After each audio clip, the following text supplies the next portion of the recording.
बोल वृंदावन के बिहारी लाल की जय। समस्त श्रोतागण, आइए आज फिर से पुनः श्रीमद्भागवत गीता के 14वें अध्याय का अंतिम अंश सुनते हैं। बोलिए वृंदावन के बिहारी लाल की जय। नान्यं गुणेभ्यः कर्तारं यदा दृष्टानुपश्यति गुणेभ्यश्च परं वेत्ति मद्भावं सोऽधिगच्छते।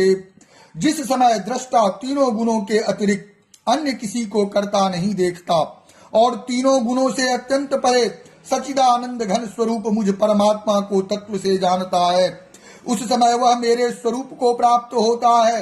गुणानेतानतीत्यो त्रिनंदेहि देहि समुद्भवान् जन्म मृत्यु जरा दुःखैर विमुक्तो मृत्युमश्नुते।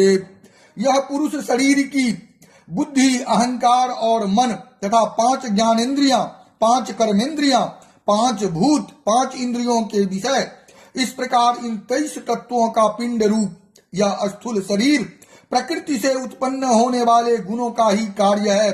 इसीलिए इन तीनों गुणों को इसी की उत्पत्ति का कारण कहा है। इस शरीर की उत्पत्ति के कारण रूप इन तीनों गुणों को उल्लंघन करके जन्म, मृत्यु, वृद्धावस्था और सब प्रकार के दुखों से मुक्त हुआ परमानंद को प्राप्त होता है।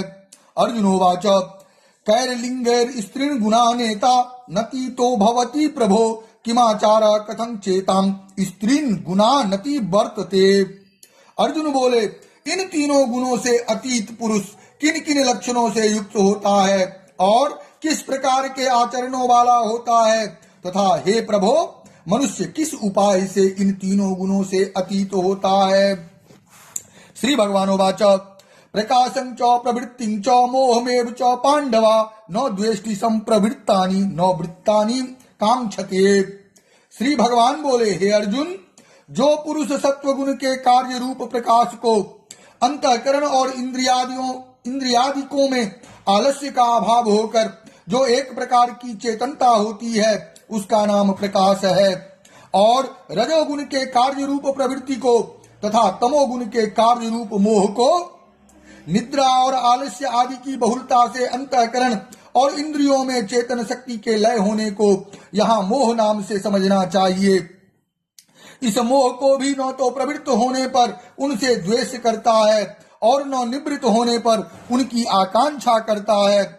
जो पुरुष एक सच्चिदानंद घन परमात्मा में ही नित्य एक ही भाव से स्थित हुआ इस त्रिगुणमयी माया के प्रपंच रूप संसार से सर्वथा अतीत हो गया है, उस गुणातीत पुरुष के अभिमान रहित अंतःकरण में तीनों गुणों के कार्य रूप प्रकाश, प्रवृत्ति और मोहादि वृत्तियों के प्रकट होने और न होने पर किसी काल में भी इच्छा, द्वेष आदि विकार नहीं होते हैं। यही उसके गुणों से अतीत होने के प्रधान लक्षण है। उदासीनो वदासीनो गुणेर्यो न विचाल्यते गुणावर्तन्त इत्येव यो तिष्ठति नैंगते। जो साक्षी के सदृश स्थित हुआ गुणों के द्वारा विचलित नहीं किया जा सकता और गुण ही गुणों में बरतते हैं। त्रिगुणमयी माया से उत्पन्न हुए अंतःकरण के सहित इंद्रियों का अपने अपने विषयों में विचरना ही गुणों का गुणों में बरतना है। ऐसा समझता हुआ जो सच्चिदानंद घन परमात्मा में एक ही भाव से स्थित रहता है एवं उस स्थिति से कभी विचलित नहीं होता। सम दुख सुख स्वस्थ समलोष्टास्म कांचन तुल्य प्रिया प्रियो धीरस तुल्य निंदात्म संस्तुति। जो निरंतर आत्म भाव में स्थित दुख सुख को समान समझने वाला, मिट्टी पत्थर और स्वर्ण में समान भाव वाला, ज्ञानी प्रिय तथा अप्रिय को एक सा मानने वाला और अपनी निंदा स्तुति में भी समान भाव वाला है। मानापमानयोस्तुल्य अस्तुल्यो मित्रपक्षयो सर्वारंभ परित्यागी गुणातीत स उच्यते। जो मान और अपमान में सम है, मित्र और वैरी के पक्ष में भी सम है एवं संपूर्ण आरंभों में कर्तापन के अभिमान से रहित है, वह पुरुष गुणातीत कहा जाता है।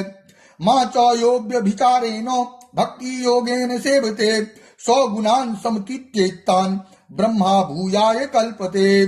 और जो पुरुष अव्यभिचारी भक्ति योग के केवल एक सर्वशक्तिमान परमेश्वर वासुदेव भगवान को ही अपना स्वामी मानता हुआ स्वार्थ और अभिमान को त्याग कर श्रद्धा और भाव के सहित परम प्रेम से निरंतर चिंतन करने को अव्यभिचारी भक्ति योग कहते हैं। इसके द्वारा मुझको निरंतर भजता है, वह भी इन तीनों गुणों को भली भांति लांग कर सचिदानंद घन ब्रह्म को प्राप्त होने के लिए योग्य बन जाता है। ब्राह्मणो ही प्रतिष्ठाहम मृतस्याव्ययस्य च शाश्वतस्य च धर्मस्य सुखस्य कांतिकस्य च। क्योंकि उस अविनाशी पर ब्रह्म का और अमृत का तथा नित्य धर्म का और अखंड एक रस आनंद का आश्रय मैं हूँ, ऐसा भगवान श्री कृष्ण कहते हैं। ओम तत्सदिति श्रीमद्भागवत गीता सुपनिषत्सु ब्रह्म विद्यायां योग शास्त्रे श्री कृष्ण अर्जुन संवादे गुणत्रय विभाग योगो नाम चतुर्दशोऽध्यायः। इस प्रकार श्रीमद्भागवत